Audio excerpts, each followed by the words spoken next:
The Meat Improv!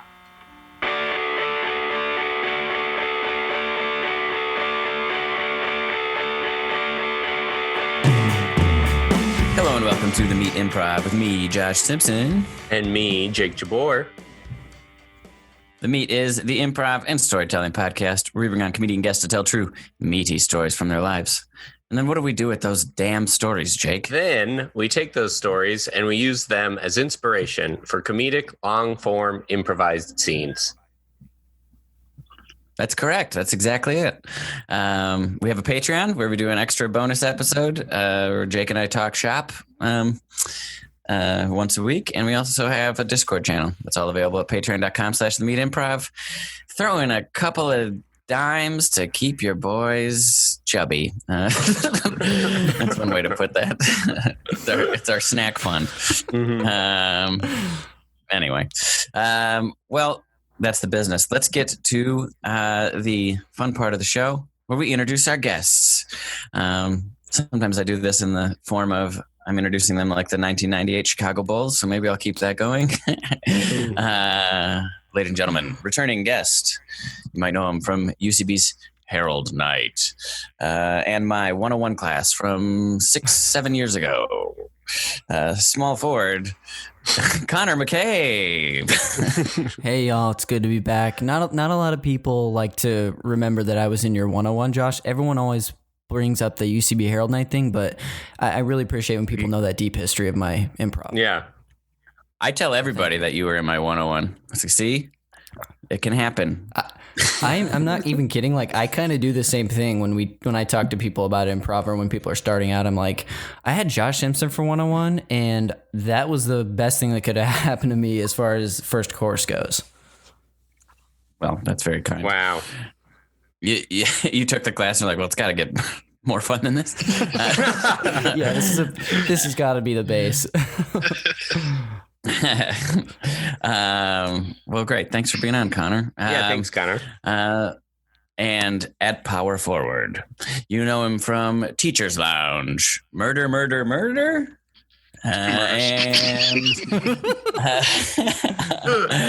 and all sorts of other stuff. My teammate, Cory Willis. Hey, hello. How we doing? High fives. I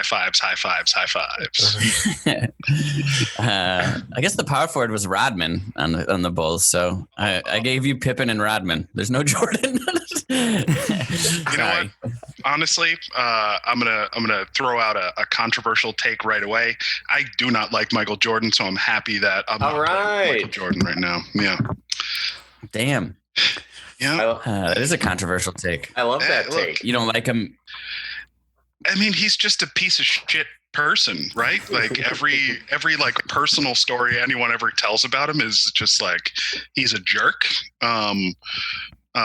I worked in the service industry forever, and I've heard that he's like maybe the worst celebrity tipper out there. Really? Oh, Yeah, like he never tips. That surprises me.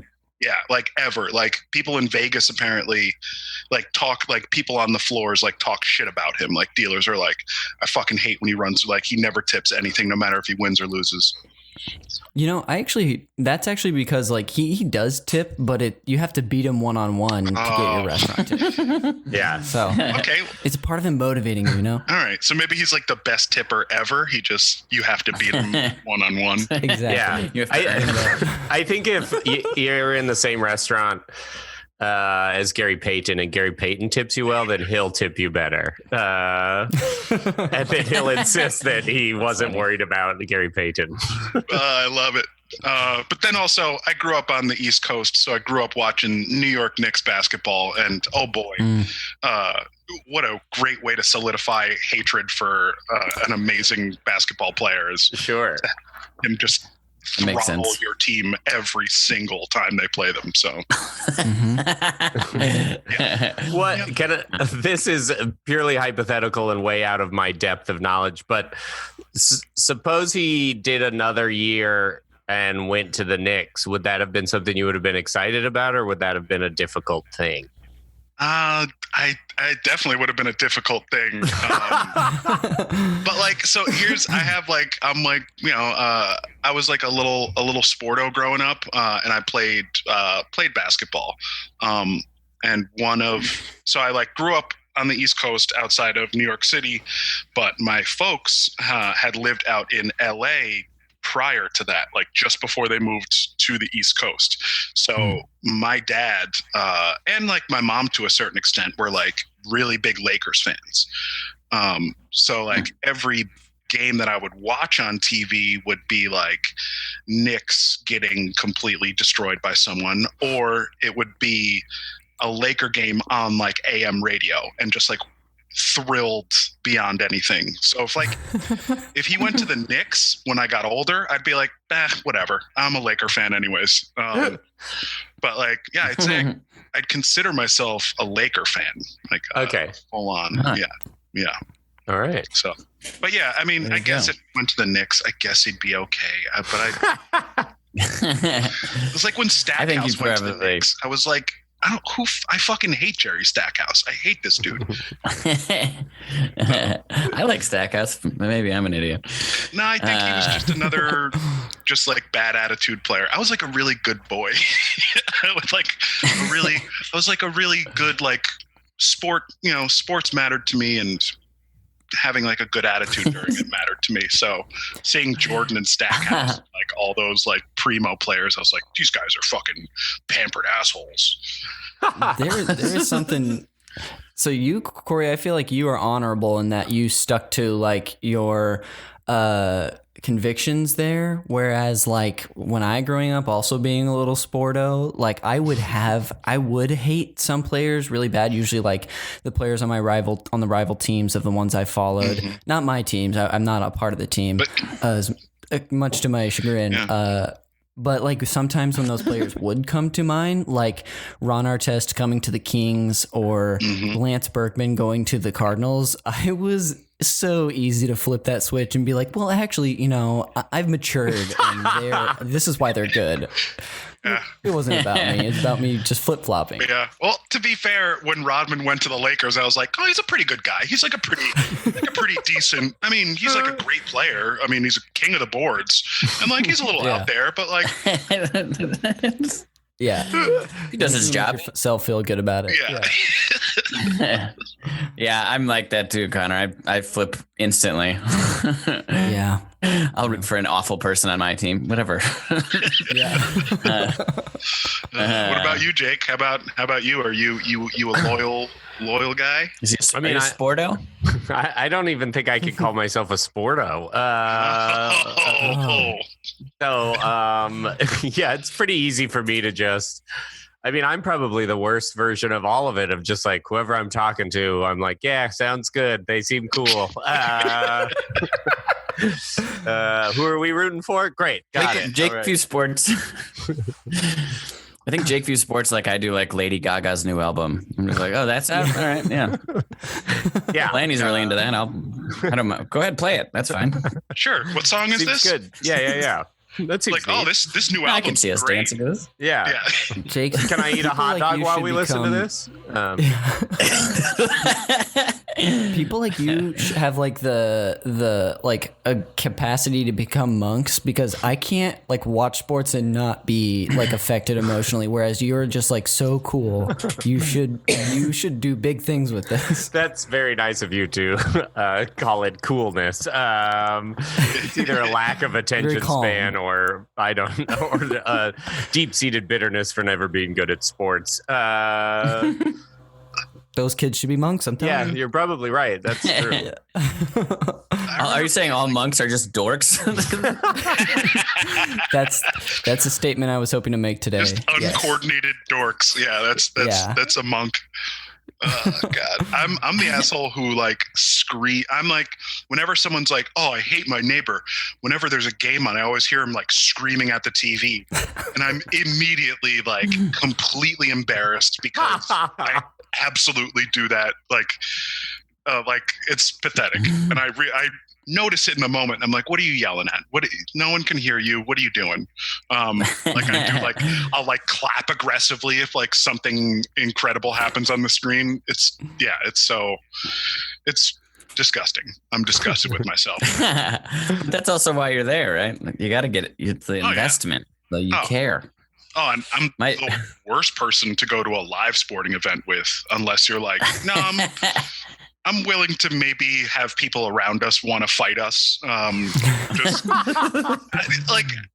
not like a jerk about it. I'm just really enthusiastic, and some people don't love to be enthusiastic at sporting events. I don't know. Yeah. Mm-hmm. I get it. I'm all good with that. I just don't like because I'm a little bit of a smaller dude. I have been at sporting events, especially because in Los Angeles, I'm always rooting for the away team. Yeah. I'm rooting for the away team most of the time. I went to a Chargers game and like I had some guys like trying to like intimidate me. And I'm just like, what are we doing here? You're gonna fight me? You would like to fight me because of the other guys how they're doing? Yeah. I'm rooting for Milwaukee. How could you want to fight me? Yeah. No, right? By the way, this is just a little bit of a segue, but LA is open, baby. Oh God! Oh my goodness. Yeah. How do y'all feel about that? I don't know. I saw your tweet about being in line at 200 South on La Brea, and I was like, "That's the funniest thing." It's such inside baseball, but it's so funny. Just like, oh God, I'm horrified. If you, the dear listeners, looking for that tweet, I deleted it because I didn't want to get blacklisted by any of those casting people. I loved it. On Twitter. Oh God.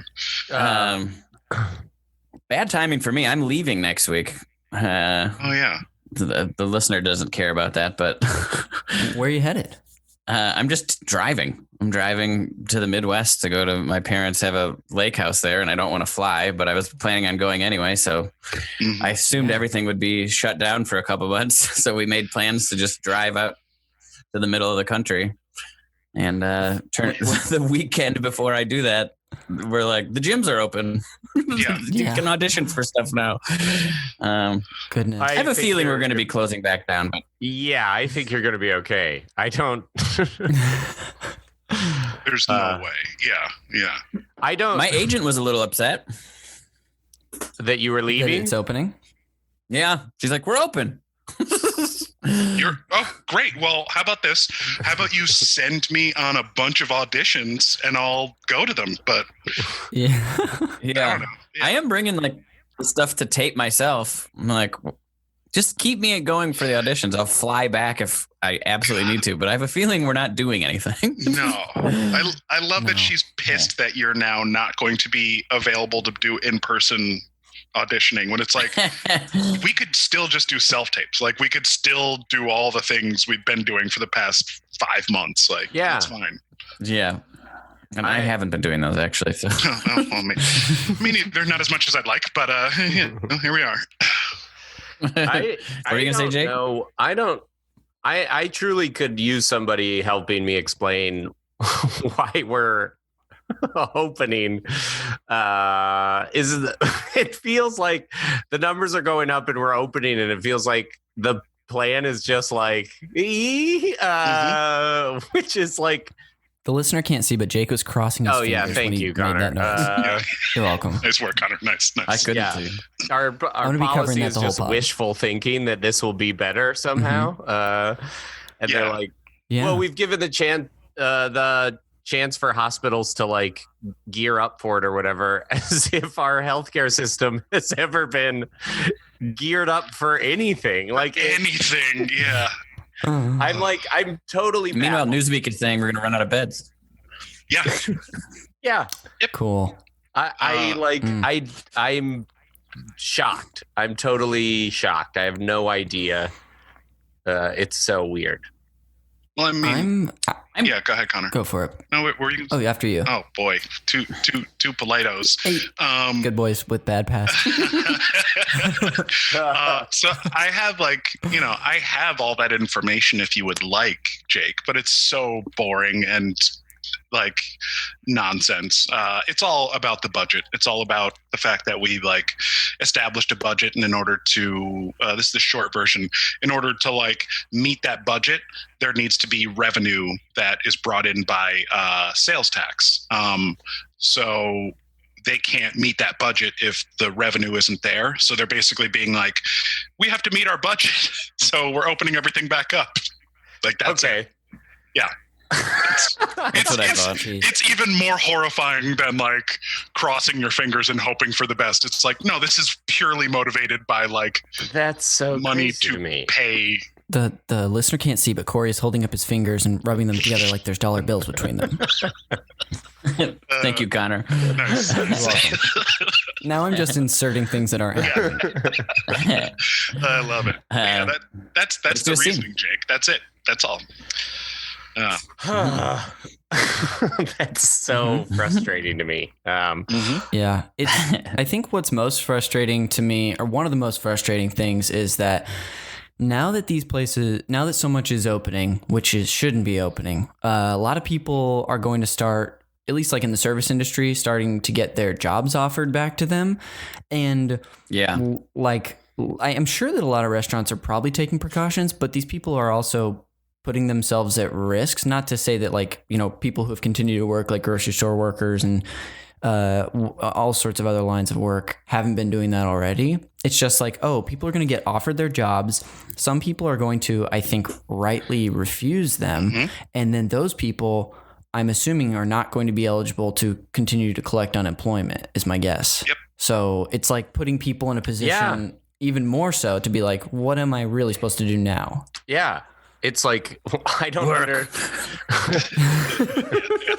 That's it. Yeah. All right. It's we're I think it was the Atlantic or something was this would take $10 trillion to do, and there's no reason we shouldn't do it. It's just it sucks, but we're printing money anyway. And I'm not an economist and things like that, but it's just our alternative is just back to work because we don't want to owe more made up money later or whatever. Yeah. It's so frustrating, especially in our city where it happened almost overnight. And whereas it still feels fast to me, but cities like San Francisco had a more than a 2-week plan to reopen with only outdoor restaurants, only at this certain capacity. And I know we probably have capacity restrictions here, but it's not restricted to only open air restaurants. It's wild. And I was reading something else that was we just didn't do it the way Italy did it. But we're still it's if your parents were you need to do the dishes before you go outside, and then you did 2 dishes, and then we're I'm going outside. And it's no, that's not you don't know. That's not how it works. The dishes aren't fucking clean.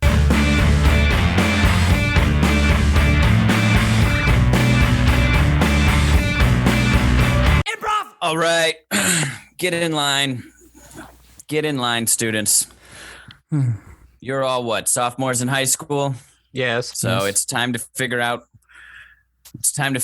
what you're going to be in life, what your aptitudes are. Now you might be saying, Coach Schultz, you're the PE coach. Why is this any of your business? And I would say, quit underestimating the PE coach. I could tell a lot about what you're meant to do by how you play sports. Jabbour, think fast. Throws up a basketball. Smashes off his face. All right. So, what we see here is a future monk. What? Jake Jabbour, your best bet is to, I'm assuming you're already Buddhist? What? No. Are you? Well, you're going to have to start learning things about being Zen. What? Meditation, You might want to get into take a couple trips to Southeast Asia. Start reading up on anything you can about. I'm not a Buddhist because I'm fucking can dunk a basketball. Yeah, Coach, I got distracted by a ladybug in the field. So correct me if I didn't miss anything, but are you extrapolating this just from Jake getting a ball smashed off his face? Or is there something I missed? You didn't miss much, Ladybug. Is that my nickname now? Oh no! I've been calling you Ladybug. Offer it up.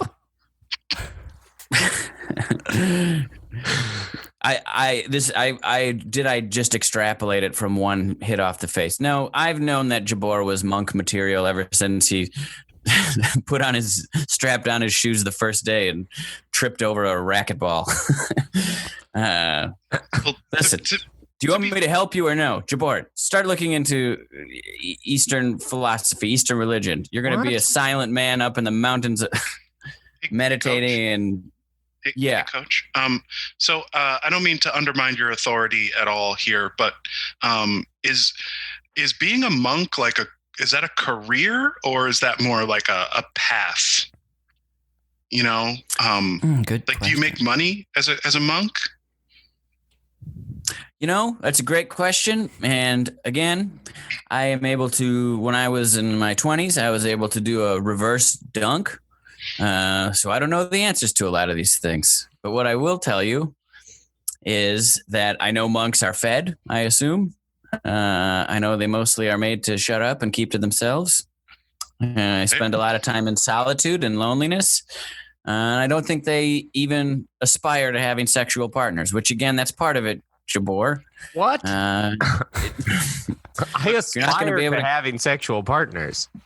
Well, and Coach Schultz is telling you maybe give up on those aspirations. Maybe get an early vasectomy and head to the mountains. Jake, I'm sorry that he said that. Coach, earlier you said that you could dunk right now, and then you said you could do a reverse dunk in your 20s. I feel like I've never seen you dunk. I don't know if you could do that. Like for you to dunk, you would have to leave the ground at an angle of 80 degrees, and then you would have to fly at 8.5 meters per second squared in order to reach the rim with the ball, if you can hang on to it with your teeny tiny hands. I did all those calculations. Why don't you shut the hell up? Just based on what I'm looking at here, What? I don't know what you're telling me about dunking because you're going to end up being a Catholic priest. What? Oh. No, please. You've shown me nothing on the field. You've shown me no ability. I put you out on the soccer field. You were looking at a ladybug 5 seconds ago. Okay? That kind of distraction, that sort of flightiness, you're going to be a Catholic priest. No, but I have a full ride on physics to Harvard. Give it up. I mean, he's the smartest kid in our sophomore class. He already has a full scholarship to Harvard. Like, you can't, I mean, nicknames aside, like that's an accomplishment. He can't become a Catholic priest, Coach. Yeah, Coach. You're saying Catholic priests can't be good at math?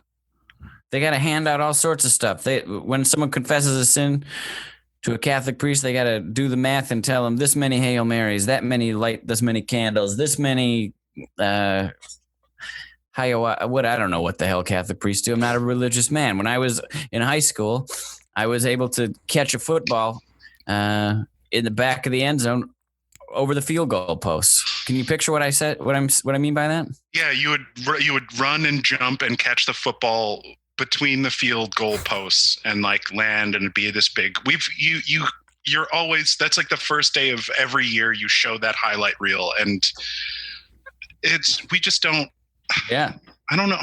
Also, Coach, it's kind of, did you really have to wear like a shirt and tie tucked into your basketball shorts to like do a career day here? Or was that necessary?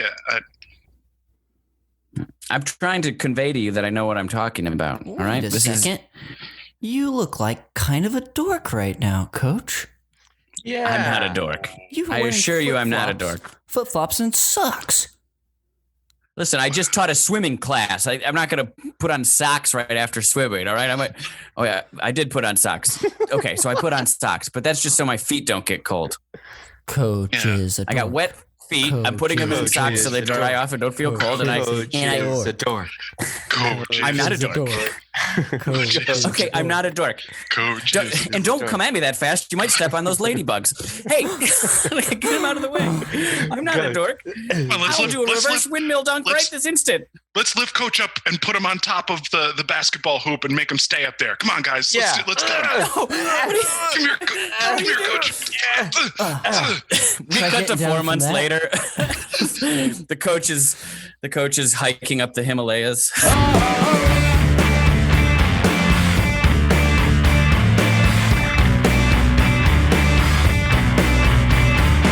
All right, let's get back to the meat part of the podcast. This is where a guest shares a true meaty story from their lives. Connor, you've lost this digital game of rock, paper, scissors, so you will be going first. What would you like to talk about? So I've got a little story back to my, I was about to say back to my past, and I guess that's like all stories that we have. But this story is about me and my sister, and growing up, we did not get along very well. Now we are very much good friends and communicate clearly and are like respectful towards each other. And I'm not an asshole and cheat and as much as I used to be. And anyway, we get along great. But growing up, that was not the case. And it was so bad. I remember thinking she was like, had to be, in my mind, the most evil person in the world. Like I was just convinced of this fact. I'm assuming just to make myself feel better about me being a jerk to her. But there was this one time where my family's all from the St. Louis area, so we would occasionally get to fly back, maybe like every other summer or so, visit my family. There was one summer where my parents decided that it would be fun to send my sister and I back like a week early to spend time with just our family, like my grandparents, my aunts and uncles, cousins, without my parents, and they were also probably working. Which great idea in theory, really fun for us to go spend time with those people we love. But the problem was we had to do a flight together to St. Louis, which like we did not get obviously considering we fought all the time. It was like, I'm going to be amazed if we can make it through this flight. So I think we were probably like 10, 11, 12 around that. My sister's about 2 years younger than me, but we're on this flight and we had these special, and I don't think they were special seats. I think they were just like seats near the front of the plane because we were two minors traveling alone. And the flight crew knew who we were, that we didn't have chaperones.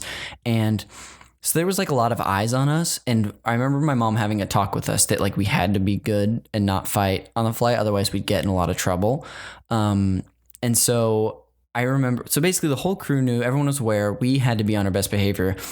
But what is probably going to be pretty obvious is that we started getting into huge fights on the plane. I don't remember about what, probably who's to say at this point. But I remember I made my sister so mad. I had done something to her to where she was like going to tell on me. And I was absolutely, my mom had basically to who telling you to who? To like the flight attendant. I don't know, because to me flight attendants are the scariest thing out there. So I had done something to her. My mom had made it clear that if she hears that we were doing anything like this, we're going to be in deep shit over the summer, which you can't sacrifice your summer. So I pissed my sister off. She's so mad. She's basically like, I'm going to tell Connor. I don't have a choice. I'm just going to tell, and you're going to be in big trouble. And then I was like, no, don't tell. I'll do anything. And my sister responded immediately with, then bake me a cake. And I and it's absolutely still hilarious to me to this day that was her instinctual response to like her I don't know if you call it like a bribe or like collateral, but we actually in that moment also ended up like thinking it was so funny that we laughed, and I remember turning it into a song and try to get her to forget that I made her mad. And I don't remember if I got in trouble, but I don't think I ever baked my sister a cake, and I probably should. Yeah. Was that? I assume that wasn't the last time you got in a fight. No. Or did that mend all the wounds? I can't remember for sure. I'm pretty sure that we definitely had fights after that. And then I think it was like we went to different elementary schools and junior highs. I just went to different schools for programs. But when we went to like high school together, was when we started to like grow up a little bit. So that was that time. Wow. God. Yeah. Did the two of you fly set like by yourselves other times than that? Not. I think that was the only time just the two of us ever flew somewhere together, probably for good reason, but we did fly like solo after that. And I remember like that being a cool thing, getting to fly like by yourself when you're like 13 to go see your family felt pretty as grown up as you could feel at that age. Mm-hmm. Yeah. I don't think I ever flew by myself as a kid. Yeah, this was like, I think not the time I'm referring to when I was like 13 or so. That was the one time. And I remember just like trying to act like an adult in the airport and obviously being a child. Ugh. I can remember. How old were you on the? Oh yeah, go. Did you for it. say? Sorry, I just want. How old were you on that particular flight? The one with my sister? Yeah. I want to say like I was probably 11 or 12 and she was probably 9 or 10 or so. Yeah. So young. Yeah. That's so young. It always blows my mind whenever I fly somewhere and I see like unaccompanied minors. I'm just like, how? I'm not a parent, but like I can't even imagine being a parent being like, okay, I'm just gonna put my kid on a plane and trust them with other adults, and trust that someone's going to show up to pick them up at the airport. Like, even if it's family, that feels like a huge risk, right? Yeah. Especially before cell phones. It seems like a crazy, there are just like so many steps along the way that you're just like, hope this works. Exactly. You got to be real zen and trusting in the world, or just be like, you know what? If I don't see my kid again, like I tried, but no one probably does that. Mm-hmm. That is the best though. Yeah. Also, the pickup is weird too. Mm-hmm. Yeah. Like the dropping off part, but like, and I'm like stressed out with phones, having done it 7 million times. Yeah. Like knowing the car that is coming to get me, knowing the person, like it still fucks me up. Mm-hmm. My dad, when he flew into LAX, he was waiting for me at departures when I was picking him up from the airport. Perfect. So I was just like, "Where are you?" Perfect. Yeah. That's a grown man.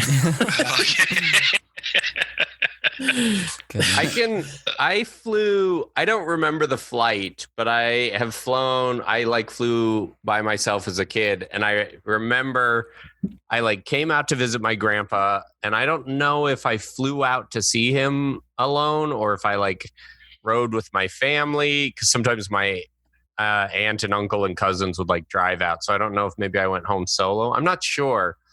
But I remember him dropping me off at the airport, and I was pretty nervous to fly alone.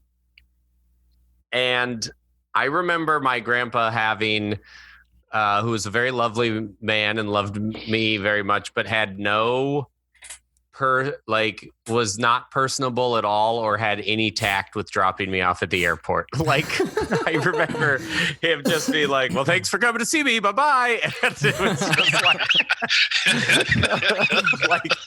I don't think there was a hug involved or and I just remember being that felt so it was I'm going to be by myself in the air with a bunch of strangers. I need a little hand holding. And he was just we might as well have just been business associates. And he was thanks for flying all the way down. See you later. Wait, how old were you when you did this? I think I must have been 10 maybe. Right at that age where 2 generations removed, he was like, "You're old enough to get married," or whatever. Like, like I was more sensitive than probably he appreciated. But I can remember being like, "Oh man, I sure could have used like a nice goodbye before you send me off into space, essentially." Yeah. Do you think that was him like trying to keep emotionally distant to not get like upset when you left, or do you have any idea what that was about? I think so. I think because I remember like talking to my dad about it and being like, Grandpa was sure weird when he dropped me off at the airport. Like, and he was like, he probably was just like distancing himself from feeling emotional or whatever, which might have just been my dad trying to be like, don't take this personal or whatever. He loves you very much, or whatever. But I can remember being like a little panicked about it for sure. Yeah.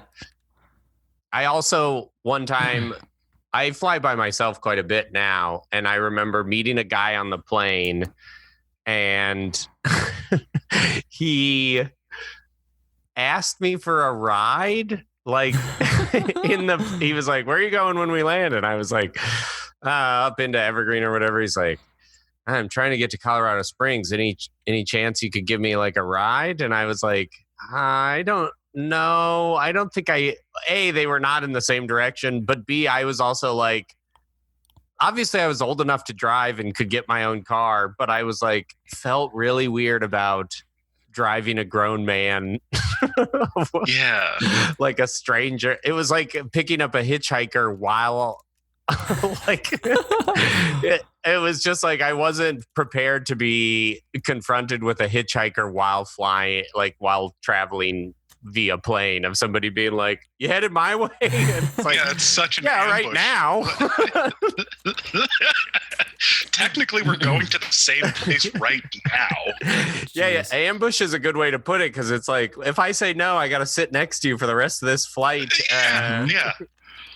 Oh, There is something to like when you can't at least just like mentally prepare for a conversation you're going to have, or or someone to invade you and interrupt you with something like a conundrum like that, Jake. Whereas like when you're ambushed, it feels so naked.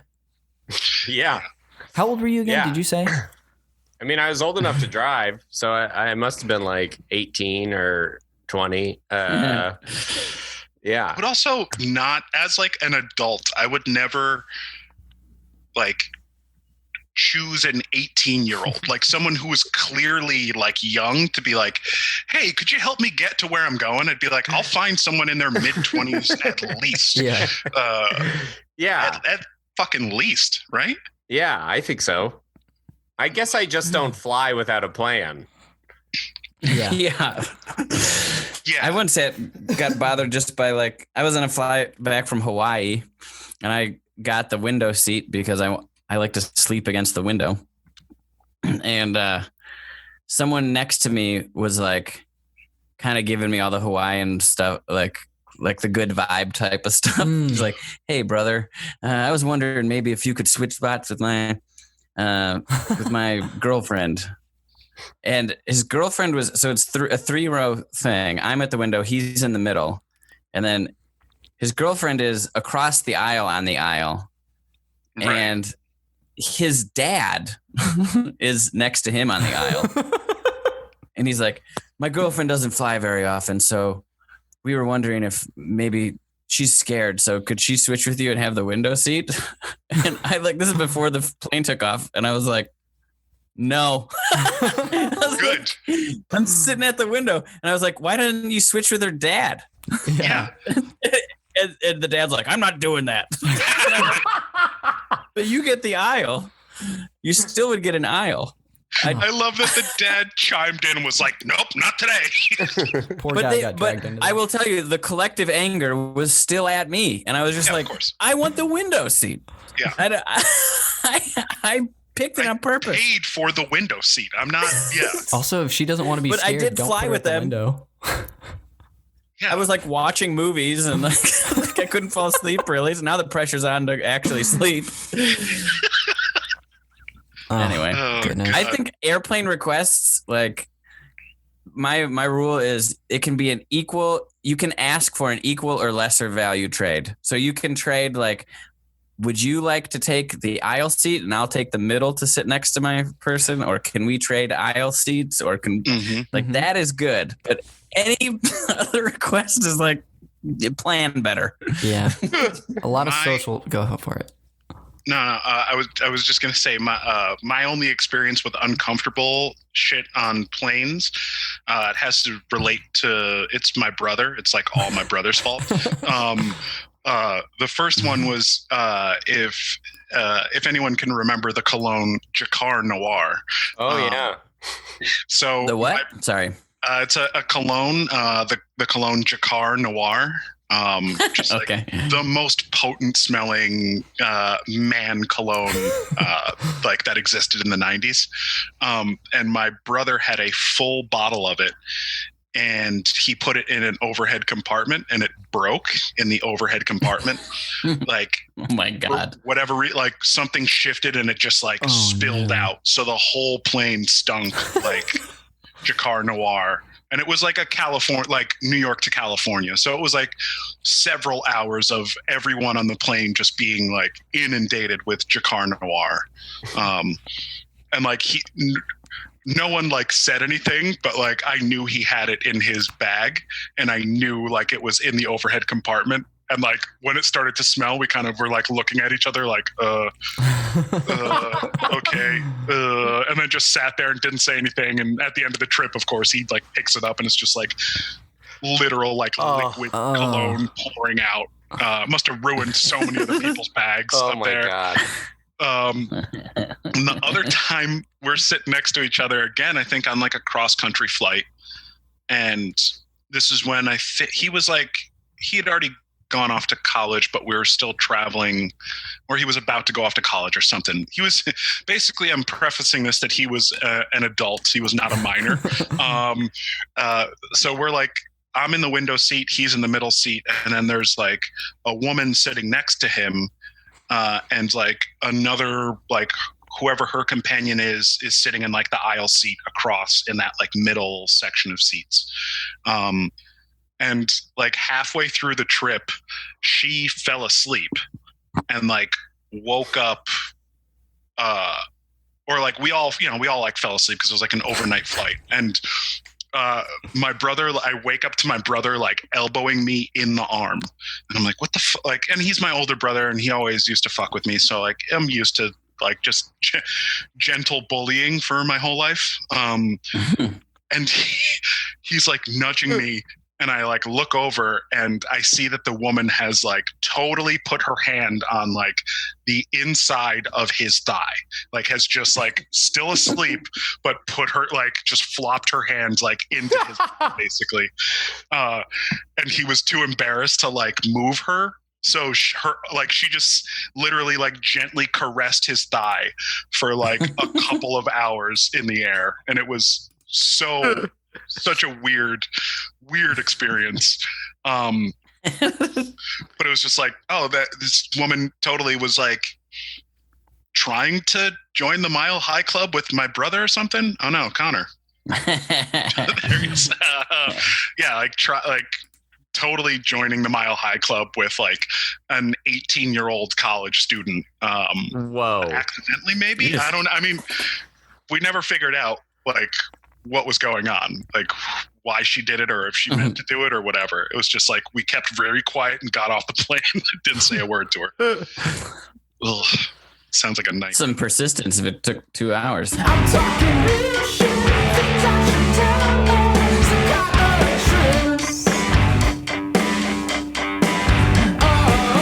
If I can get everybody in here, we're a small company, and I appreciate the communication, and I thought it was really good that we got together for a brainstorming meeting on how we could better effectively communicate. And I just got to say, I think it was sort of said in jest as like, oh, perhaps if you feel like you've made an error or a mistake, bake the person a cake. We gotta cut it out with the fucking cakes. I can't. The fridge is full of cakes. Stop baking cakes for apologies. I am throwing out hundreds of pounds of sweet bread every day. Do we have to do this meeting now? Because I do have a double Dutch chocolate in the. Ooh. Yeah. I brought my own little mini oven. Oh, That you shouldn't be planning that far ahead to make mistakes. What is that double Dutch? I'm for? not perfect, Ronald. gosh. Look, I'm going to make mistakes at work. I look, I know I messed up. I used I really had to go, and the men's room was completely full. So I went into the women's room, and I used the women's room and caused a big fuss there with Deborah. So I went ahead and made Caused a fuss. You walked in on her while she was taking a number 2 in the stall. Okay, let's not Moved her aside and air out Deborah's number 2 in the office. No, it's okay. We can talk about my number 2. I want to hear what baked good is coming my way, or at least like a trailer of it. I've got so here's the deal. I've got I went online over the weekend, and I took some pastry courses, and I've actually made you a tiered cake. Charles. It's not a big deal. It's my first one, so I want to manage expectations. But it's not frosted yet. So that's sitting in the supply closet cooling down. Oh my goodness. So just No, I have a motion. yeah. What? Deborah's not supposed to be taking number 2s in the company bathroom because it wafts into the common area. We all agreed we were going to do number 2s in the Panera. We did. We said we were going to do our number 2s in the Panera. That is unofficial. I can't be here for those kind of conversations. Well, we did a blood oath on Yes, it, we and I did. think Deborah owes us at least some cupcakes. You know what? I just got to say that is my bad. You know, I knew the rules. I knew that my number Deborah. 2s specifically are causing a problem. So Yeah, it's only your poops. I was allowed to poop in there. Yes. Anyone else is. It's just Deborah we can't. cannot be having this conversation, Deborah. You Deborah, do you not have need to. Crohn's. you know what? If I can't say that people have cupcakes coming towards them, well, just imagine if I can't say that literal words, imagine a bunch of tiny cakes with frosting on them for all the people I have harmed with my poops. Deborah, I don't want you baking cakes because you had to take a poop in the office. That should be fine. You guys should not be accepting cakes based on her pooping. That is not even a mistake. A mistake is, hey, I thought that you were going to have the Pepsi ad campaign in by Friday, so I don't have the artwork yet.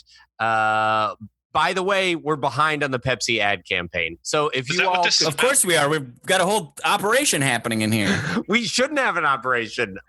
That's partly what this is about, is that there's too much cake and sweet treats and baked goods You know in what? this thing and I think these might not even be real apologies, if I'm honest. I think you're just looking for an excuse to bake each other treats. Oh my gosh, you Apologize. yeah. Okay. Ryan, That's Yeah. out of line. out of line.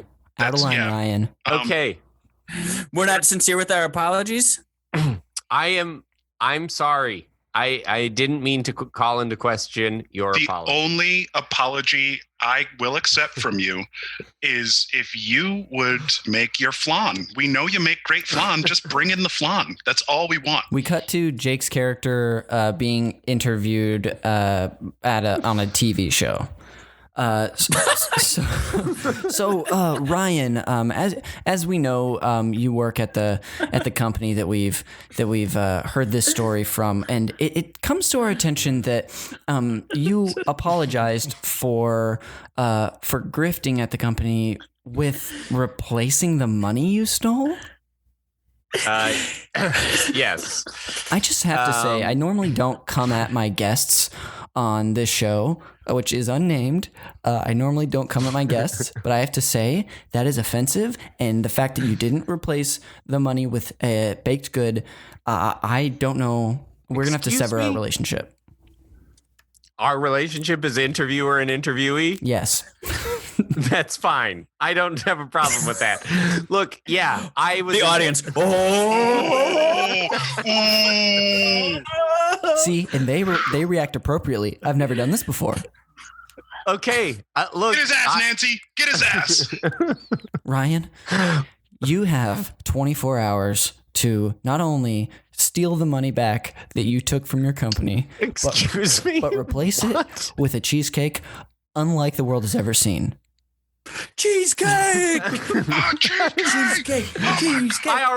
Why would I re-steal the money so that I could then do a new apology for cheesecake? That's absurd. I got arrested for embezzlement and I paid back the money and I served 30 days in a county jail. Thank you very much. Okay. And I'm on parole for another 24 months. I think that I have paid my debt to society. We cut to jail. It's just a bakery. Hey, so I need you. Listen. You took the cake. You took the cake out of the oven too early, and now it's flat. That is Ah, damn. 6 months. 6 months solitary confinement. Oh, 6 months. 6 months. You know, I'm in here originally because I forged some newspaper subscriptions. I didn't think that was that big of a deal. How many newspaper subscriptions did you need? How many did you need? I was just trying to stay informed. Okay, so Were you stealing What do you mean you forged subscriptions? We cut to a man sitting at his You're not the judge. at his breakfast table reading a newspaper. Now, sweetheart, I don't want to jinx us, but I don't remember signing up for this paper. We see this is also a TV show for somehow. Anything you have to say? Are you sure? Are you sure? I thought that you want to get more. Weren't you more informed on with business? That's where you got the Wall Street Journal, right? Honey, are you implying that I'm not informed with business? You know what? No, not at all. You know what? I'm so sorry. I'm sorry, but for this marriage to go on any longer, I'm gonna need to have some old classic donuts made by your hand. So you want me to fry you up some donuts? Can I do a baked one? We don't have the proper. Okay. The audience from the living room. Oh.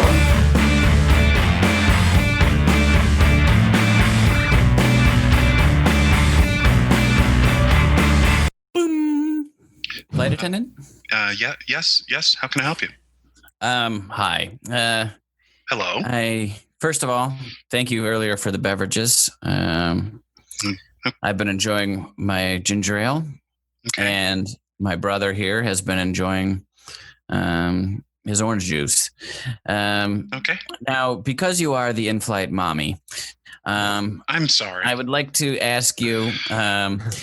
So you gave me cheese chips, and you gave my brother pretzels, and I was I had the understanding that we were to split the snacks evenly. That the cheese chips weren't just his, and the pretzels weren't just mine, or vice versa. Okay.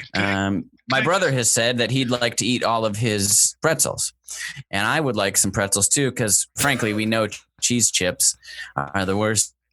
What they're called? They look like Cheez-Its or Cheese Nips, but they're just in a generic bag. So I'm calling. They're cheese chips. We're not technically allowed to carry Cheese Nips or Cheez-Its. This is okay. This is Delta. Well, it shows they're generic, and I would like to be splitting these cheese chips and also getting some of the pretzels. He says no, and I thought I'd come to you to settle this. Sir, can I just first of all, I'm a flight attendant. I'll even take stewardess.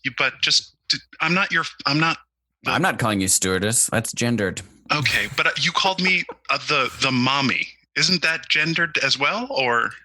Well, my brother and I have been flying together since we were 3 to 4 years old. So we view most flight attendants as our second, third, fourth, however many mommies. Okay.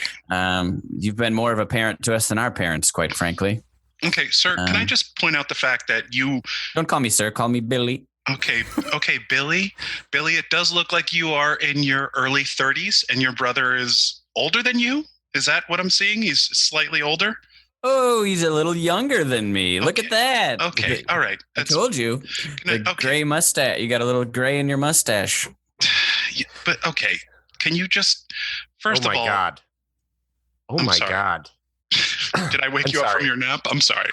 I didn't. Yeah, I was in the seat behind them. I don't mean to alarm you, but I, in-flight mommy, I believe your son has died of SIDS. My son has died of sudden infant death syndrome. Yes, you are the mother of these two boys here.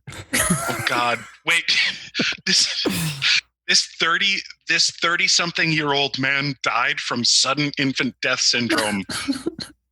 In his that's what it appears. What I'm seeing here is two little boys and their mommy, and this little boy has been asleep for the duration of this flight, and it appears, yes, this 30-something-year-old baby boy has passed away from SIDS.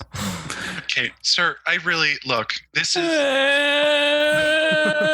Oh no, Billy, your brother. Your brother is okay. I'm scared. No, he's just. Hey, okay.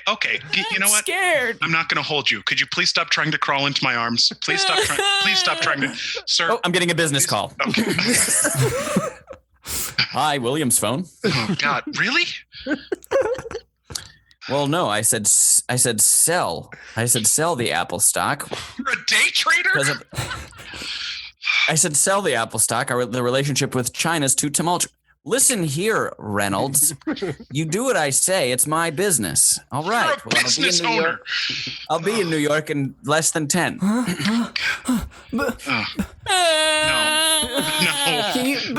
I'm scared. Billy, why are you crying? You're making me cry. I can't think about the policies I have to pass.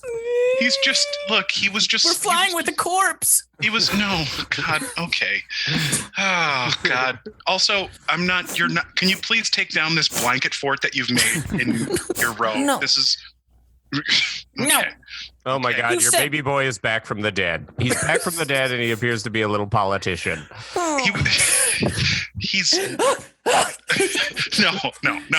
Stop it. There's a zombie on the plane. No, He's dead. No, God, sir, you are. Listen, sir, don't wanna could be a you zombie. please? He's possessed. I'm gonna tie him to this chair. No, sir, how did you get that rope? Devil. No. Be gone, devil. Sir, I didn't realize that you're actually a reverend. I'm so sorry. Yes, I'm a reverend. A reverend. Look. Can you please just stop acting like children and start acting like adults? Mommy? No. Why do people die? What? We see every head in the airplane turns to the flight attendant. Look, why do people die? folks, I'm so sorry to have disrupted all of you on this overnight flight to San Diego. I do, or from San Diego to New York. I do apologize. I know that it's okay. So sometimes people, sometimes people do die. It's often because they're complaining too much, or they're not listening to their mommies. So maybe what? Yeah. You need to start listening to your mommy. Stop elbowing me. What? Stop it. No. Hey. He's not even sharing his armrest. Okay, listen. Look, this is a full flight, and we cannot separate you. One of you is going to have to go into the cargo hold, the depressurized cargo hold, if you keep this up. Is that what you want? You're gonna end up on some show about bad mommies. Yeah, I'll have you know, Mommy, I have a teddy bear in the overhead compartment that's actually a secret camera recording you, so you better be careful. Okay, how did you afford first class tickets, by the way? What? How did you get here? How did you make it this far in life to the point of where you can afford 2 first class tickets? I was paid off by the people who paid me to make corrupt policies. So it's a gift. So this cross-country flight for you and your brother is a gift from your lobbyist? Is that what you're saying? Well, they technically gave me credit towards a flight, and I used it for this one. Please stop using. Oh God! I'm sorry. Don't do the. Oh God! It's okay. Is Santa not going to come to us because I've been bad? Sir, no, you were a full-grown adult back there. You do not need to be crying, sir. They have American Pie on demand and took out all the boobies. The whole flight starts crying. Oh, It's the best part. no. Okay. You know what? I am going to go lock myself in the cargo hold that is depressurized. I'm going down there to lock myself away because I can't handle you petulant children. We see the flight attendant goes downstairs and is drinking a glass of wine with other flight attendants, just like they're dishing about their lives as flight attendants. The one in 16B was mad that someone else did the crossword in the in-flight magazine. It's like, I didn't sign up for this. You think that was bad? I had a reverend declare another human being dead in first class. Declared them dead. Started to do it looked like they were starting to break out with some sort of funeral procession. Look, can someone else take first class for me, please? When we go back up, can anyone? Okay, I'll take it, but I don't want it. Okay, I mean, no one wants that. Aren't we? How about you? I feel like we're so lucky to have this secret flight attendant area. It's really nice, isn't it? It's really nice. It is. It is. I keep telling everyone that the bottom part of the plane is depressurized, so they'll stay out of here. But it's just fun to like That's dish smart. and have like a little. Yeah, I agree. yeah. Well, I'm not feeling. Go for it. I actually have an in. I have been gaining some leverage with the people over at Delta to see if they can start taking more weekends, because I can't handle this this load anymore. You can't handle these overnight loads. Yeah. No, I want Delta to start taking their fair share. Is what I'm trying to say. Okay. They don't get I kissed one of the passengers. Jesus Christ! Wait, did they know you were going in for a kiss, or was this? Wait, is this one of your forehead kisses when they go to sleep? You go around and kiss every passenger on the forehead when they're sleeping. It was intended to be a forehead kiss, but we hit a little turbulence and landed right on the lips. Jesus Christ! It's people like you that give flight attendants a bad name. A lot of us are here to actually. A lot of us are here to take care of our passengers, and then you go and fuck one willy nilly, and then everyone looks at all. Did I say I fucked one? Did I say I fucked one, Alex? Well, no. Well, where's kissing headed? Yeah, technically, that was foreplay. Oh yeah. Oh, Slippery coming slope. from you two. Yeah. Slippery slope. I've seen how you treat your business class, running around all willy-nilly. You leave the lights on through an overnight flight. They're not getting any sleep. They can barely read. I don't think I'll be taking advice from you. Excuse me? Don't you tell him how to parent his cabin, okay? Don't you come in here What with would that. you know? What would you know? You're barren, okay? Wow. You know what? I may be barren, Wow. but I have a lot of birds, and that's pretty much being a parent.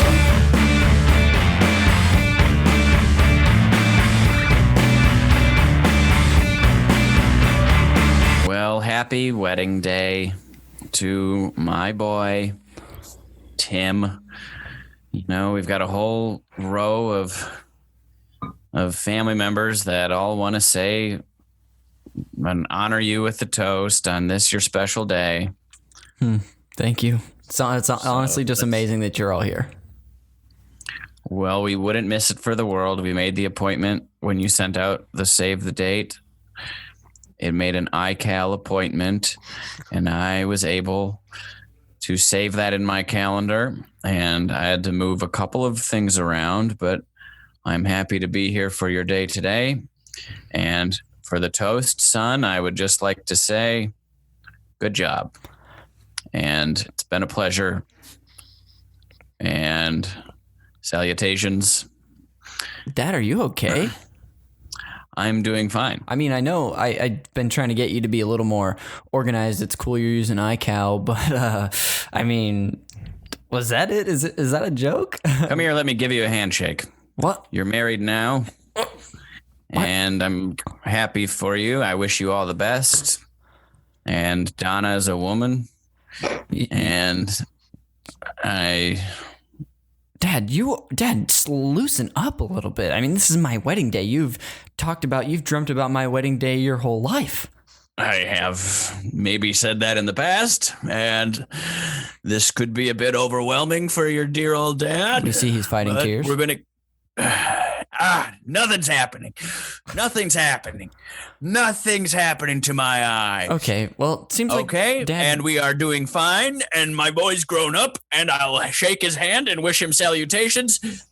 Donna, you are a woman, and you will Okay, it seems like my live dad's with a little... my son, and I won't live with him, and that is fine. All right, down the line we go. Okay, sorry, More guys. toast, please. Seems like Dad's a little overwhelmed today, being a little businessman about it. So if whoever else has something to say, I'd love to hear from you. Go ahead. Well, I just wanted to say I am very, very impressed with your father. He is holding back his emotions in such an impressive way, and it makes my heart sing. Also, congratulations to you and Donna. You guys are fine. You've done an okay job. You look like you're relatively happy. You look Sweetheart, keep it under control. I'm sorry. Okay, I apologize. No, Mom, Timothy. go for it. Mom, Timothy, let it out. Donna, congratulations on getting married. You know what, Mom? Let me just say something to you. I love you. I love you, Mom. Okay, let's go to the buffet table. Okay, slow down, Tim.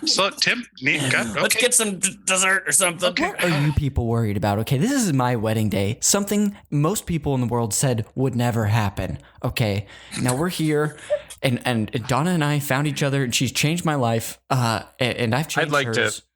As the best man, I'd like to say something. Oh, thanks, Gerald.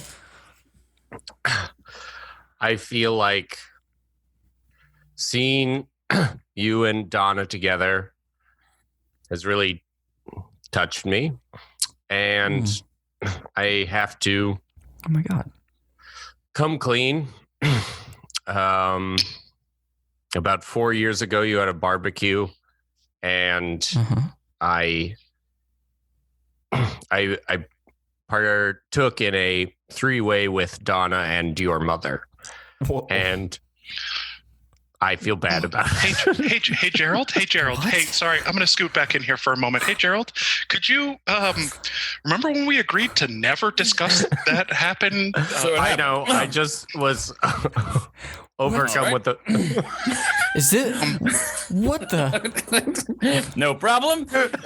You know what? I'm sorry that I even asked for transparency and emotions here. Okay, go back to the business stuff. Oh my God! What the? Gerald. Gonna whip up a PowerPoint to show you how I'm feeling. No, my day is. No, Donna. Donna, did you really do this? We got these childhood photos off the screen. Hook up my laptop. Does anyone have a dongle for an HDMI cable? Well, I'll my tell you gosh. what, Gerald has quite the dongle. If you Mom. want to check in with Gerald, I'm sorry.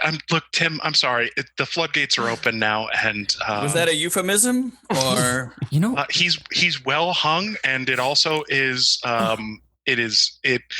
it is compatible with many different types of ports, if you understand what I'm Okay, getting so to at be here. clear, there's no dongle for an actual laptop computer, so I can express some of my feelings. You know what? I am going to have a hard cider. Okay, you know what? You know what, guys? Let's go ahead and stop speaking. Family, thanks for your toast. I feel pretty shaken up, and it's like my life is crumbling in front of me. Why don't we just get the DJ, Mr. DJ?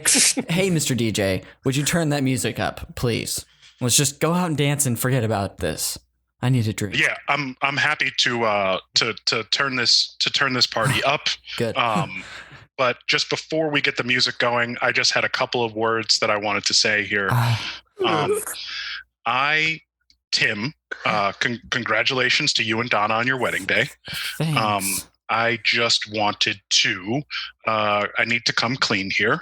What? That about I think it was about 2.5 to 3 years ago, when you had that rager of a barbecue. No.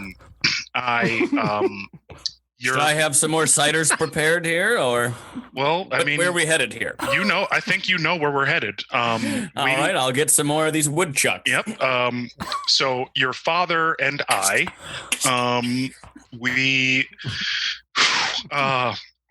your father and I, we ended up going out to the hot tub, and we.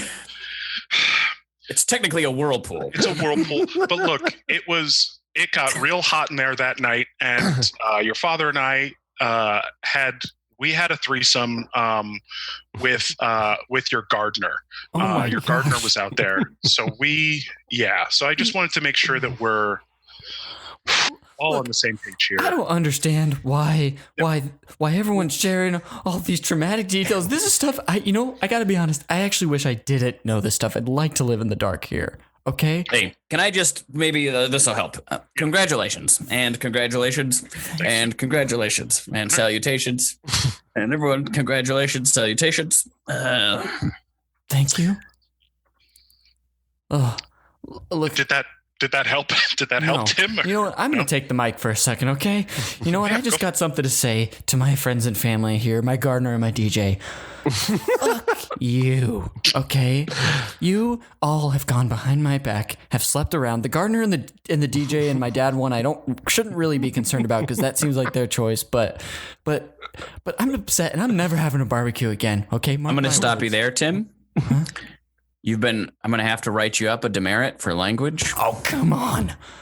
It's pretty unprofessional. You know what? Why don't you write up another demerit, Dad? Shitty fuck, dicky fuck. There.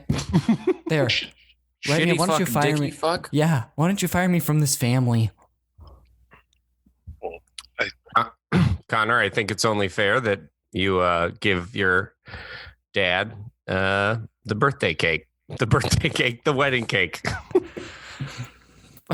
Give my dad. Technically, I didn't breach anyone's trust by having sex with the gardener and the DJ. This is true. Also, technically, it is your birthday today, sir. So, well, thank you for remembering. And no one else. Happy birthday. It was on my iCal.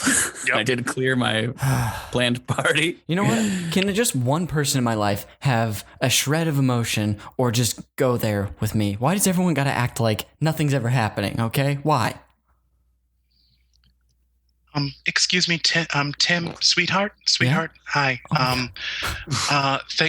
Today has been so amazing, and I'm so happy that you've finally committed yourself to me in this incredible way, in this very public way. But I just wanted to make sure that you honored the demerit that your father was issuing you. Okay. It feels as though. Thank you. Yeah, you know what? Thank you. So I just wanted to say you could maybe forego that demerit if your dad and maybe Gerald and I could work out that demerit. We're at our wedding. I've got the barbecue grill going.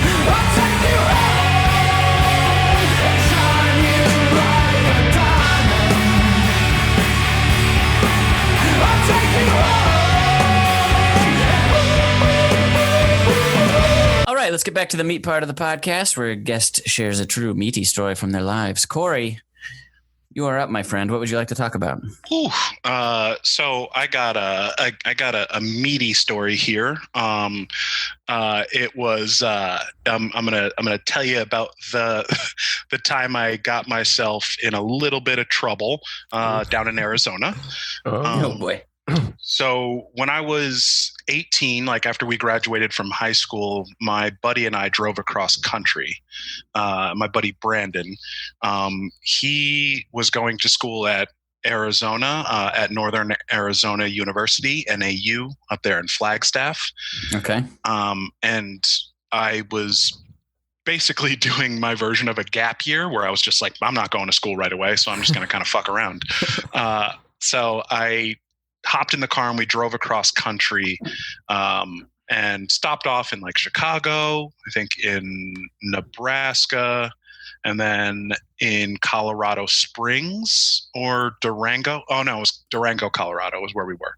And then we ended up in Flagstaff. And this was like right before all like the students got like started their classes. So they're doing like the freshman orientation and all that stuff. And one of the orientation activities was to go to a cave and like do like caving, which I don't know. I guess that's like a normal thing that you do with freshman kids. So like we went out at like sunset and then went and like kind of like looked around in this cave that was relatively close to campus, kind of bonded a little bit, and then people started breaking off and going to parties. So we got invited to this random house party of like an upperclassman, like they had like a condo or whatever. So we went there and got, did the thing that you do when you're a freshman or freshman adjacent, about to start a college. We like got hammered with a bunch of strangers. So we're like, we go out there and we get like real drunk. And about, I'm guessing it was probably towards the end of the night. I don't really drink vodka. I had like as a shitty underage kid drinking vodka and had a bad experience with it. So I was like, oh, no more vodka for me. Like most people do when they like drink one thing and they're like, oh, I can't drink whiskey anymore. It makes me so sick. And it's like, no, you just drank too much. So this like incredibly attractive upperclassman like kind of like grabs me. We're like dancing in the kitchen, like everyone's dancing and all that shit. And she like grabs me and is like, hey, let's take a shot. And I was like, I'll take, yeah, hell yeah. It's like this like gorgeous blonde who I've like never met. I'm like, I'm fucking 18 and like I'm just meeting a fresh out of state chick. Like this is great. So she ends up pouring shots of vodka and I was like, I don't really drink vodka. And she's like, no, well, this is all that we have, but we're going to mix it with Sprite. And I was like, okay, sure. So we did this thing called vodka poppers, which basically you like pour like most of a shot glass full of vodka and then you top it off with Sprite and then like cap the top of the shot glass and hit the counter with it. So it just like effervesces. And then you take the whole shot like very quick. So we take like one shot and I'm like, whew, okay, that was great, whatever. And she's like, oh, no, we're doing shots. So we end up taking, I don't know, probably like 4 or 5 of these shots back to back after drinking an aggressive amount of like Budweiser already and also being at like higher elevation than I'm used to. So I got real drunk real fast and ended up doing some probably pretty unsavory stuff while I was there at the party. I just don't really remember it. I do remember that same woman dancing on a counter in front of me and just like spanking her. Like she's like, grinding me and I'm just like spanking her booty in front of like the whole kitchen full of strangers. It was like one of the last things that I remember. And it's not like I was like holding her and spank, like she was like putting her ass out and like spank me. So, it was like real fun. Typical kitchen stuff. Very typical kitchen stuff. So we end up getting a ride back to my friend's dorm room because he's a freshman and he's staying on campus.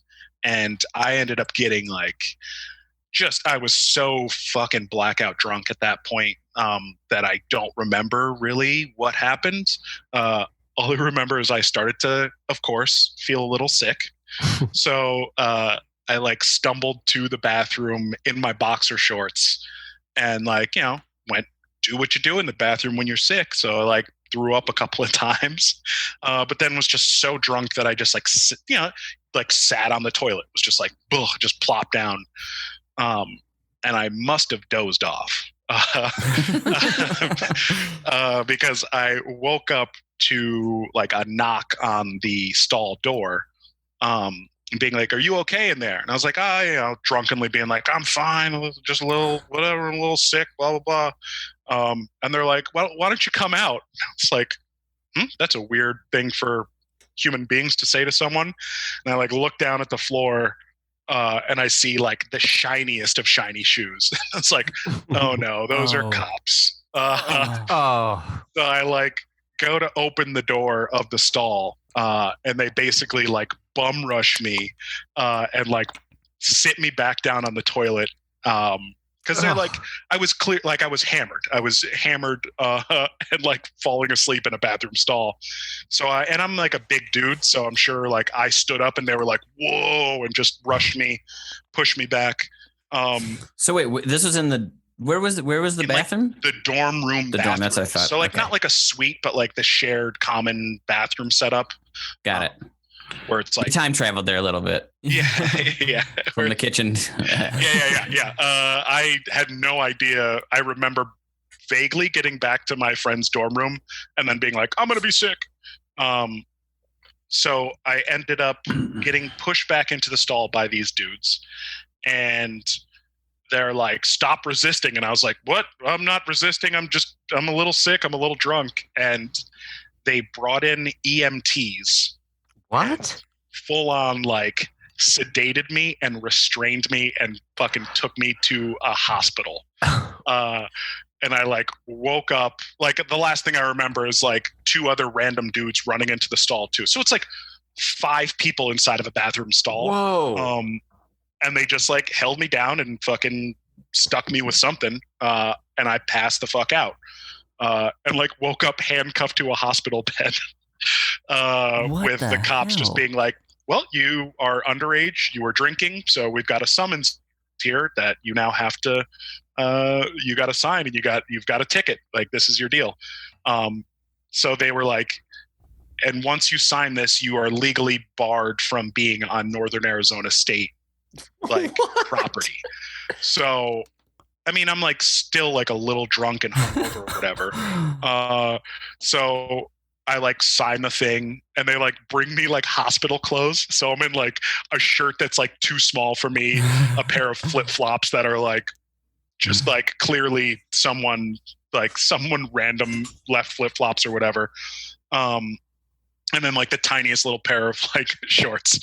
Cause I was in my boxers when they like brought me there. So I had no clothes. Whoa. So they like released me because my friend like found out all this was happening. Basically the cops came and like tossed his room because they were like, where are you staying? And they went back and we're just like, oh, your friend's drunk. We're taking him to the hospital.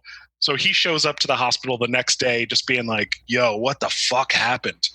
I couldn't really give him much of a description other than what I just gave you guys.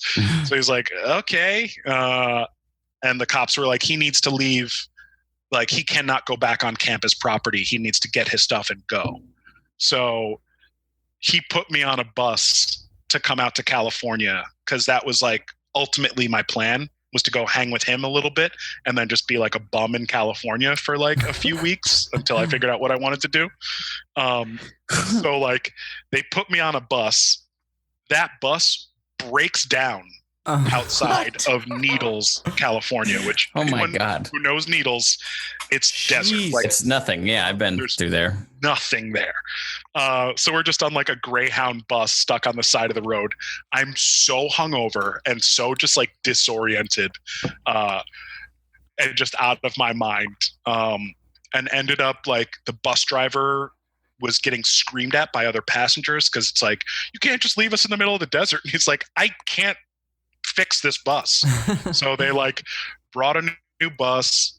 Bus driver got on that bus and then drove us all the way to Riverside, at which point the bus driver gets off just like stands up, like we stop at the bus depot in Riverside.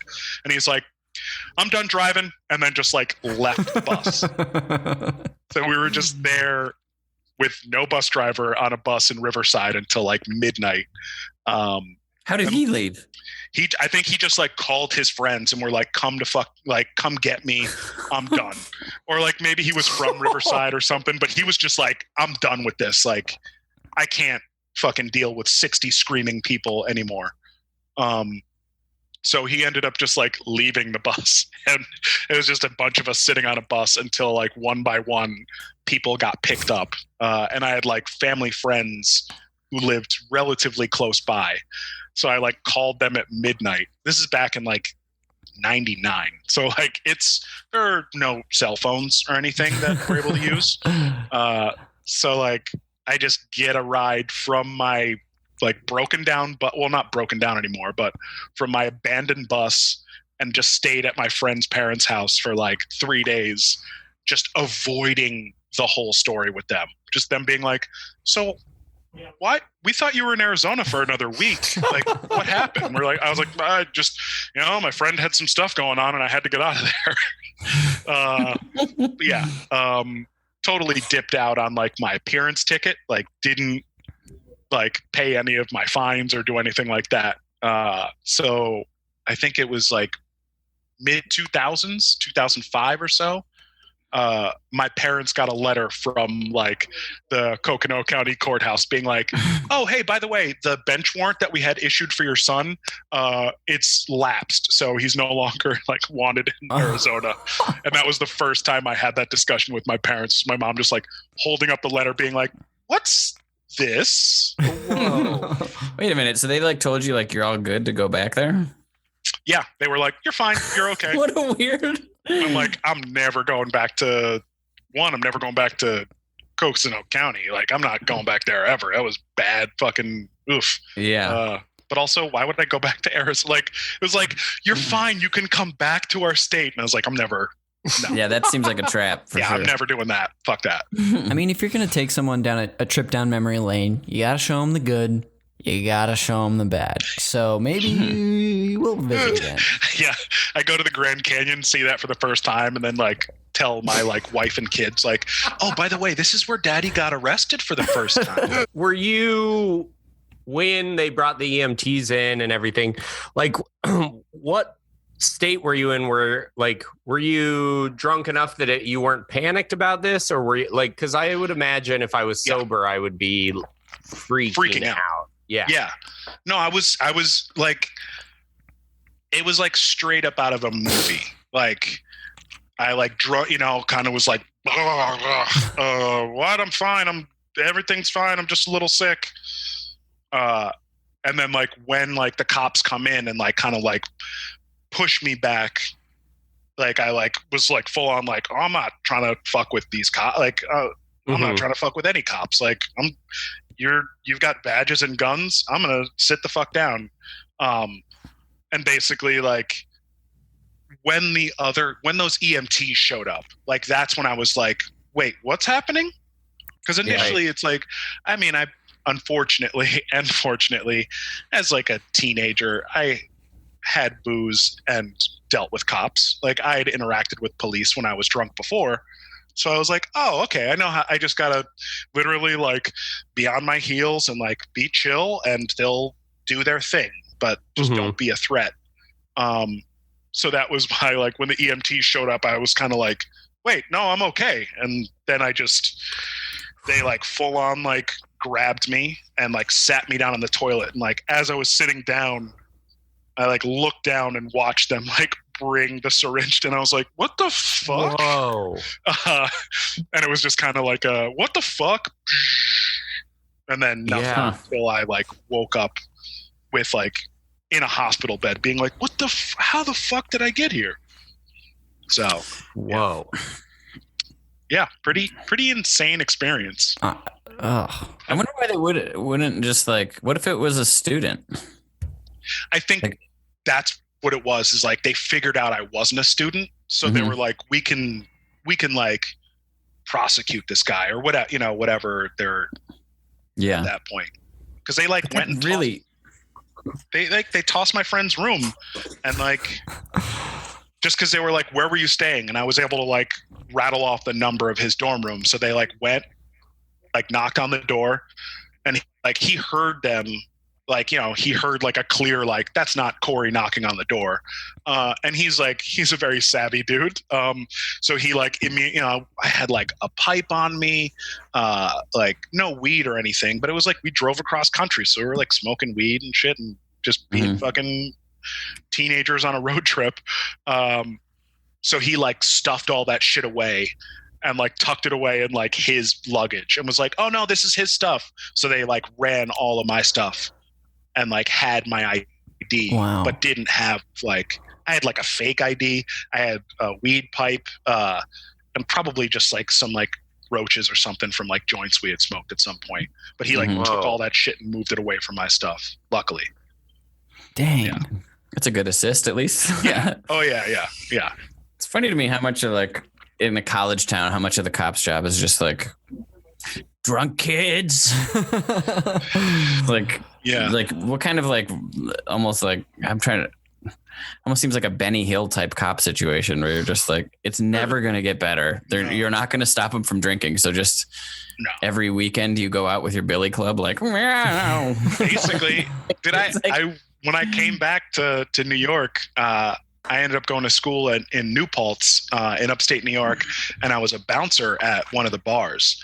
So like, I had regular interactions with cops dealing with drunk people and just seeing, so like, not to excuse their behavior, but just like watching the way they dealt with like other drunk people, I was like, yeah, I kind of lucked out because Yeah.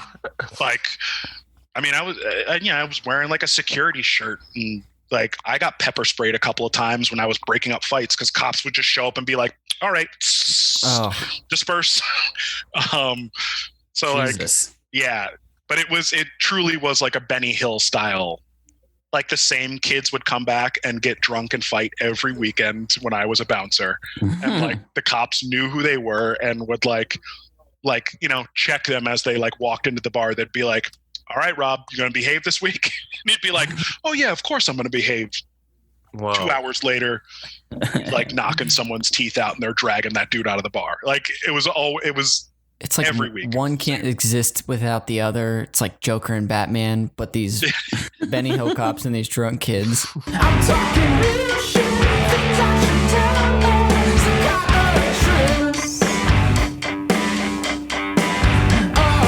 Improv! Hey, you having fun at the party? Yeah, man, this is You great. having fun at the party? Yeah. I mean, like, it's pretty fun, but do you want to like take it up a notch or? Wow, Jesus Christ. I mean, yeah. Are you not having fun? Like, I'm having fun, but I'm telling you, I know where the real fun's at, dude. okay, cool. Yeah. Well, let me have it. What are we talking? Hold on a second. He grabs his crotch. Okay. All right. Yeah, you look like you seem like you might be able to handle it. What is happening? I'm grabbing your dick to make Yeah. sure you're ready for this part. Okay, you can let go, right? Let go. Please I let don't go. think. Okay, I'll let go. Oh, But if you're not ready to handle that, you're not ready for the kitchen, my friend. okay. The kitchen's where the freaks come out to play. Okay.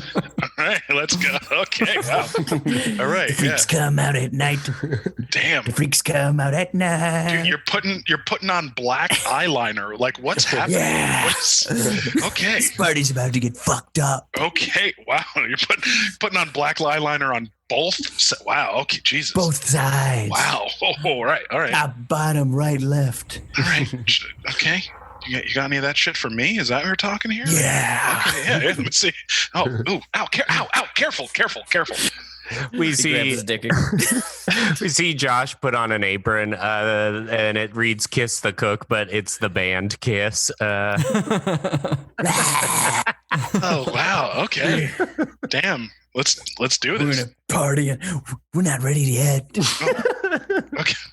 Okay. We gotta find you an apron. Oh. I never realized your tongue was that long. That's creepy. I mean, it's I got it extended for kitchen parties. Jesus. Okay. All right. Here, Hey guys, see if you your want, Hey. What's up, man? everybody's going down into the basement. We got a couple of chickens. We're gonna do a little cockfighting if you guys are into that. Oh, yawn. Sorry, I thought today was Friday. Yeah, go have fun in the basement. Okay. See you later, Spencer. Fuck off. All right, No one okay. wants to go watch cockfighting. Careful, All right. Spence. Careful. All right, Careful in there. see you guys later. Sorry. Yeah. Oh, you almost blew our cover. Okay. Sorry. I'm sorry. Here. Takes a pre-made chef's hat from Oh like my a hibachi kitchen. Oh. Puts it on his head. I'm going to paint kiss makeup on the top of it. We're Oh, wow. freaking out. I take the hat off and look at it, and it's a perfect representation of Gene Simmons. Okay, wow. Okay, Jesus. Hey, sorry to interrupt. Sorry to interrupt you guys. Look, I'm just on my way to the roof where we actually got a bunch of explosives up here and got a bunch of wild drugs. But I had a delivery for you, Travis. What? This box says tongues for wearing. I don't. This guy's Quit reading my mail. It says it on the Why box. don't you go have your cute little tea party on the roof? We're gonna blow each other's toes off. What are you talking about? Oh, we're gonna blow each other's toes off? That's cute. Okay. Cory and I are about to have the time of our lives. Yeah. The secret part of the house you've never even imagined going to. Hey, hold on. Excuse me for one sec, Josh. Hey, Yeah. hey, Connor. What? Yeah. What's up, buddy? Have you ever been to one of his kitchen parties? Like, do you know what? What's the deal? What am I getting myself into? Get out while you can. Oh God! Oh my God! It's freaky. You're He's a crying. freak. He's Why a are you full-on crying? freak. He's gonna put Gene Simmons stuff on like he's already done. All right, that's enough. I don't know why I let this Oh go God! on. God! Oh, Start sticking him with forks. oh God! All right, I'm out of here. We're about to go. We're about to get this party started. Hey, guys, what are you doing here? There's a consensual glory hole in the garage. A bunch of... I hope so. Because in the kitchen, it's non-consensual. Both sides of the glory hole are shoved against it by other men. Wait, what? You're the one who specified what's going on in the garage. I just wanted to suggest that, like, the person on the other end is, like... We cut to Neither side likes it in the kitchen. we cut to Josh's character looking at a studio apartment, and I'm the realtor. So yeah, you see, this is a studio apartment. The kitchen actually opens up to the rest of the apartment. So Oh, no. what? Are you okay? I have to be able to separate the kitchen from the rest of the house, or do I? This could be madness. I don't know. What I mean, it actually is a really good open floor plan, so you can kind of section it off by like a couch or something. You can even build. A couch won't hold what I'm trying to keep in the kitchen. We see his box of beetles, and beetles are coming out of it. What are you doing? What? Are we allowed to have beetles in the kitchen? If it's your own house, but I'm just showing you this apartment. Well, let's Okay? see how the beetles like the place. No. 2x4. Stop With a dumping drill the bit. beetles on the floor. No. Stick your dick through here. Stop. Look. Okay. I don't think you're gonna be right for this. Do it! It pins him against the wall. I hate it too.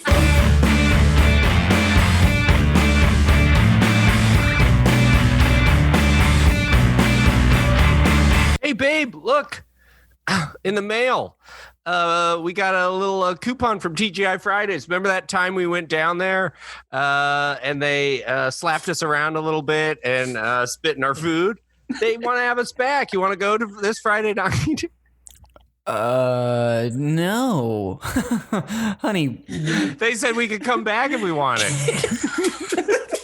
honey, do you remember they slapped the shit out of us? We don't.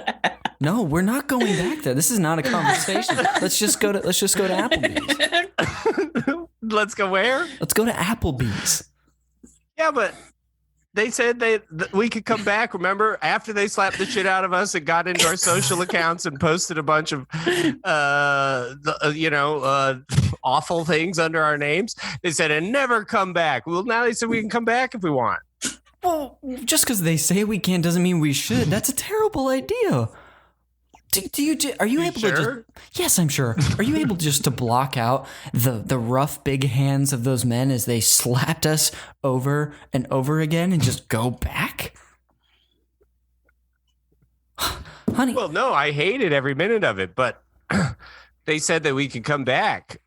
I heard you. I heard you all 3 times, okay? We're not going back to the fucking TGI Fridays, Dale, okay? We're not doing Right? that. You want?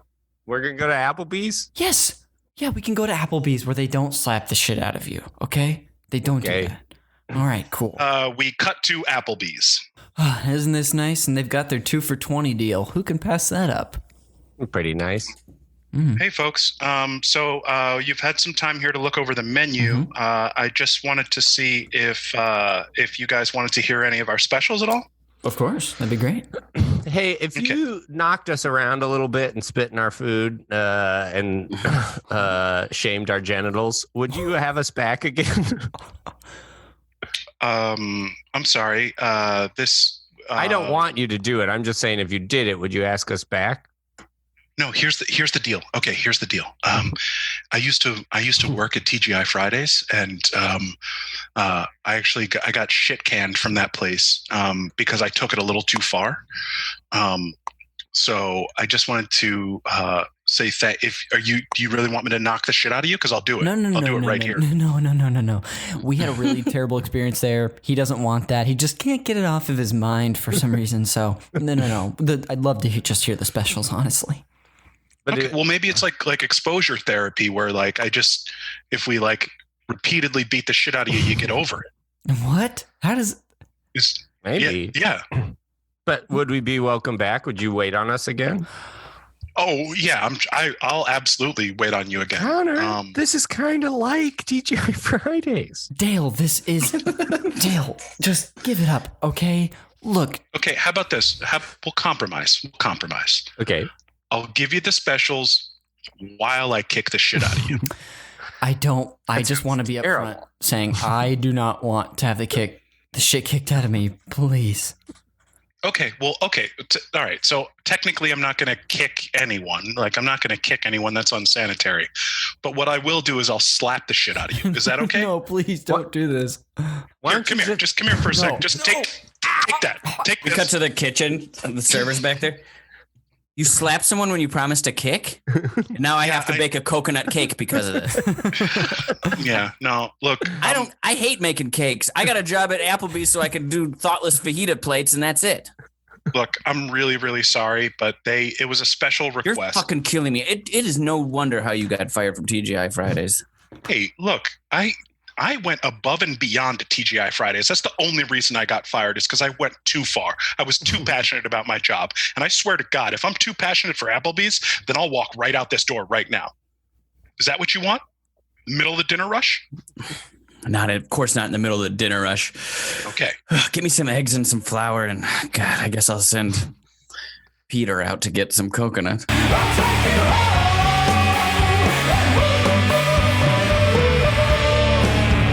All right, that'll do it for this episode of the Meet Improv. Thanks for coming on, fellas. Appreciate your time. Thank you. And your yucks and your stories and everything. That was really fun. Let's go around and plug some stuff. So, Connor, what do you got? First I want to plug, especially since we're doing an improv podcast today, there is a fundraiser that Beck Drysdale, do we call her leader of the clubhouse? I'm not sure how we were. You could call her head writer. I'd say head writer. Head writer at the clubhouse? Both the Tonight Show and the Clubhouse. Yes. And the clubhouse. Yeah. Basically, she is matching up to $5,000 worth of donations for the Black Trans Protesters Emergency Fund. I don't know, guys, if we could just have a link in the show notes for that, but if you Google that, you probably find it on GoFundMe. Yeah, maybe Google it, and then we'll try to remember to plug it just on our socials next week because we don't do show notes anymore. Okay, cool. So feel free to check that out.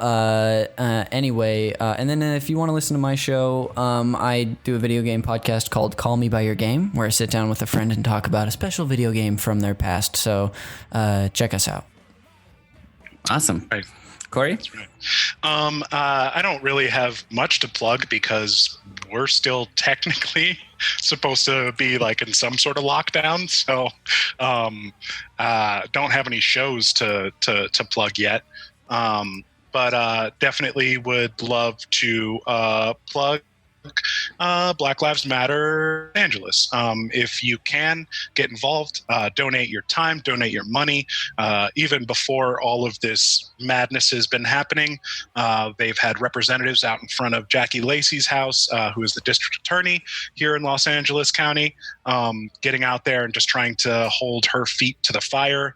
And then also, I want to plug voting by absentee ballot. For the love of God, try and get your absentee ballot as soon as you legally can, just so we can get ourselves out of the nightmare that we're in, or at least start to get ourselves out.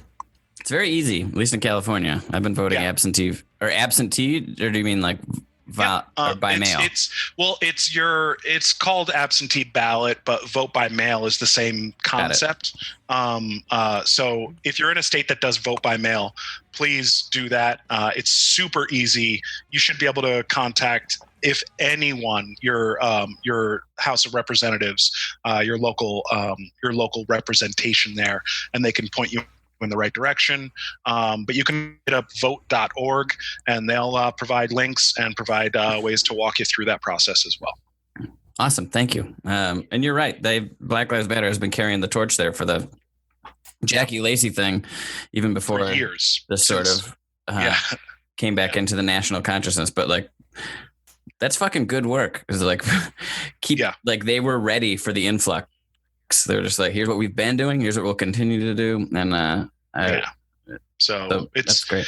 It's about civil liberties and civil rights. Of course, there is a focus on keeping Black people from being shot and killed or violence exacted upon by anyone, specifically the authorities.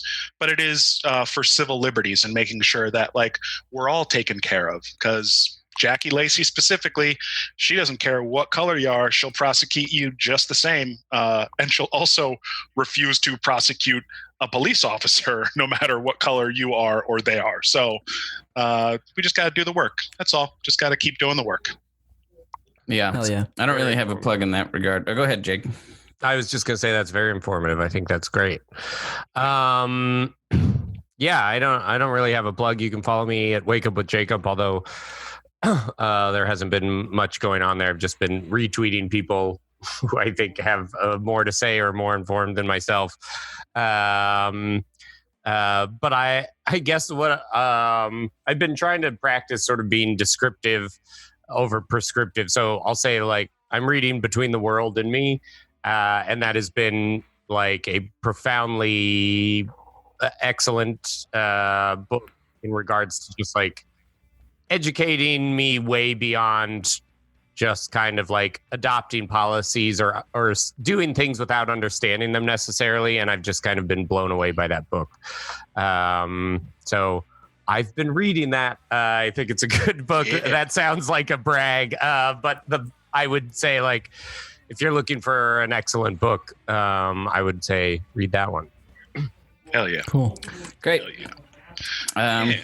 I agree with all that stuff. It's an interesting time to try to be protesting and making your voice heard, but I think everyone can sort of do what they can, donating, educating themselves, talking to people. I've been also just trying to retweet and stuff like that and making a joke occasionally, but yeah. And of Cory, you should plug your Twitter because you're. Oh yeah. I'm doing the work on Twitter. I'll either get myself in a great position or make myself completely unhireable going forward. My Twitter is Burn Cory Burn BURN CORY BURN. So yeah, come follow me there. I also have an Instagram that I've been trying to get same exact handle there that I've been trying to get as much information out as possible, and just like you guys were saying, like amplify the voices that like know more than you, which is I don't know everything, and I would never try to act like I did. But I'll definitely amplify those voices. Just like, I mean, all four of us have been doing that, which is really, really cool. Well, great. I'm at Mr. Josh Simpson on Twitter, Josh Simpson on Instagram. The Meat's on everything at The Meat Improv. And we got our Patreon, patreon.com/The Meat Improv if you want to extra bonus episode. Thank you so much for listening. We will see you next time on The Meat. The meat. Yeah. Improv.